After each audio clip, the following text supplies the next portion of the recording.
Students ध्यान दीजिएगा।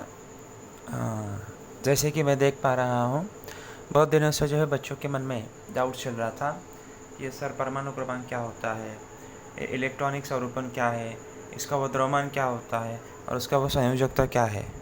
तो ये बहुत दिनों से चल रहा था, तो मैं आज जो है, क्योंकि ये लेसन ख़त्म होने वाला है, तो मैं बता देता हूँ आपको।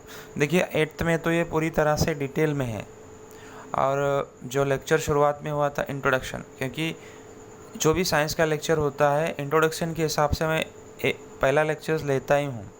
अभी आप लोगों ने उसको देखा नहीं तो फिर आपको समझ में नहीं आ रहा है, आप उसे समझ में नहीं पा रहे हैं। तो ध्यान दीजिए, मैं उसको बता देता हूँ। देखिए होता क्या है कि ये जो परमाणु क्रमांक होता है ना, ये जो परमाणु मीन्स ये जो तत्व है, ऐसे तत्व कुल मिला के देखिए 118 है। क्या है? 118 तत्व मीन्स कोई ऐसा अलग सा नहीं है। तत्व मीन्स होता है जैसे सोना, चांदी, लोहा, तांबा, पीतल वगैरह है ना, ये सब ही तो क्या है? तत्व है। बस हमारे लिए नाम कुछ थोड़ा सा अलग है, तो बस वैसे ही चीज़ें हैं। और उनके लिए कैसा जैसे आपका रोल नंबर होता है, आपकी एक पहचान होती है कि ये एक रोल नंबर किसका है, गुड़िया का है, बराबर। तो उसके हिसाब से तो जो है सब वो चलता रहता है, बराबर। तो एक अलग सी एक पहचान होती है। तो वैसे उसका एक रोल नंबर जैसा आपका होता है, वैसे इनका एक परमाणु क्रमांक होता है जो हर एक को अलग अलग होता है, चेंज नहीं हो सकता है, ठीक है। तो देखिए परमाणु क्रमांक 1 2 3 4 5 6 7 8 से लेके वहाँ पे 15 तक है।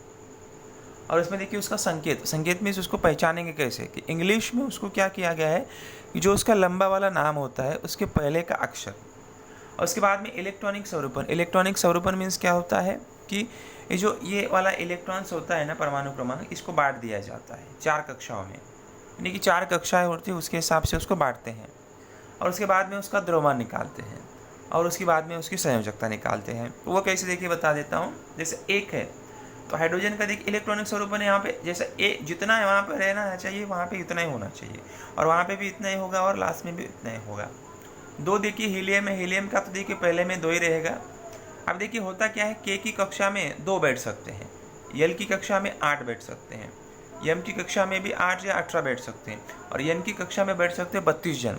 मतलब जितना जन बैठ सकते हैं उतना ही आपको बिठाना है, उससे ज़्यादा नहीं, उससे कम नहीं। और ये द्रव्यमान मीन्स क्या होता है, अगर विषम संख्या है तो ना, जैसे 1 है तो 1 का 1 ही लिखेंगे। 1 के बाद में अगर विषम सम संख्या है तो 2 से गुना करना होता है, और विषम संख्या होती है तो उसको 2 से गुना करके 1 उसमें जोड़ देने का।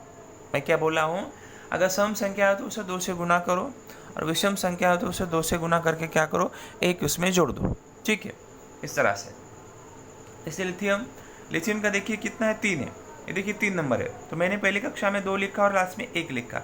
तो ये लास्ट में 1 क्यों लिखा, क्योंकि पहली कक्षा में 2 ही बैठ सकते हैं, और ये चारों मिला के जो भी रहेगा उसका वो इतना आंसर आना चाहिए। देखिए पहले में 2 है, दूसरे में 1, 2 और 1 क्या हो गया, 3 हो गया, 3 का 3 आ गया, बराबर। तो 3 है तो देखिए वहाँ पे 7 हो गया। जैसे मैंने बोला है 3 ही विषम संख्या है, 2 से गुना कर दिया 6 हो गया, और 1 हमने उसको जोड़ दिया 7 हो गया। तो ये 7 हो गया, लेकिन यहाँ पे +1 आया कहाँ से?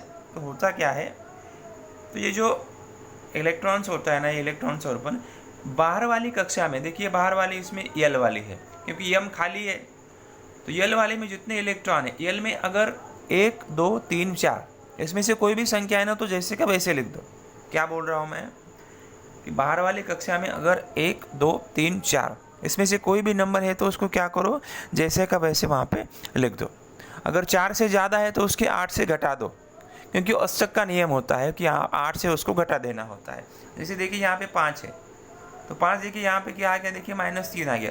-3 क्योंकि मैंने उसको 8 से घटा दिया, तो -3 ही आएगा ना। यहाँ पर 3 का 3 और यहाँ पर 4 का 4, तो 5 से देखिए वहाँ पे चेंज हो रहा है।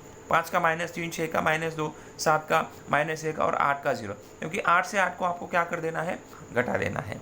तो ये सब उसका नियम होता है। तो बस उसी तरह है। अब ये जो आप द्रव्यमान मोल वगैरह निकाल रहे हैं ना, तो ये मोल में देखिए ये सब उसमें अनुद्रव्यमान जो होता है ना, ये इसके हिसाब से पहले द्रव्यमान लेना होता है। द्रव्यमान के हिसाब से वो जो तत्व है कितने बार आए उसके हिसाब से उसमें गुना कर देना होता है, सिंपल है। तो ये 15 तक है, और ये देखिए 20 तक है, 16 17 18 19 20। और ध्यान रखिएगा 9th में और 10th में ध्यान रखिएगा।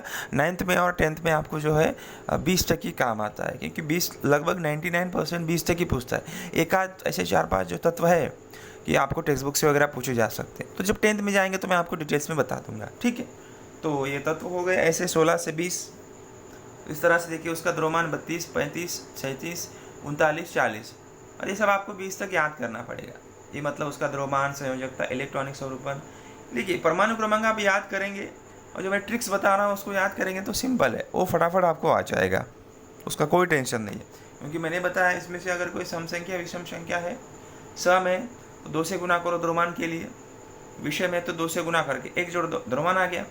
इसी को आपको कक्षा में बांट देना है। 2 है तो पहले में 2 आएगा, 3 है तो 2 1, 4 है तो 2 2, 5 है तो 2 3, 6 है तो 2 4, 7 है तो 5 2 5, 8 है तो 2 6, 9 है तो 2 7, 10 है तो 2 8, अभी 11 हो गया तो आगे चला गया। क्योंकि पहले और दूसरी देखो कक्षा भर गए ना, क्योंकि पहले में 2 ही बैठ सकते हैं और दूसरे में 8, तो 11 वाला क्या हो जाएगा, एक जो बचा हुआ है वो आगे चला जाएगा।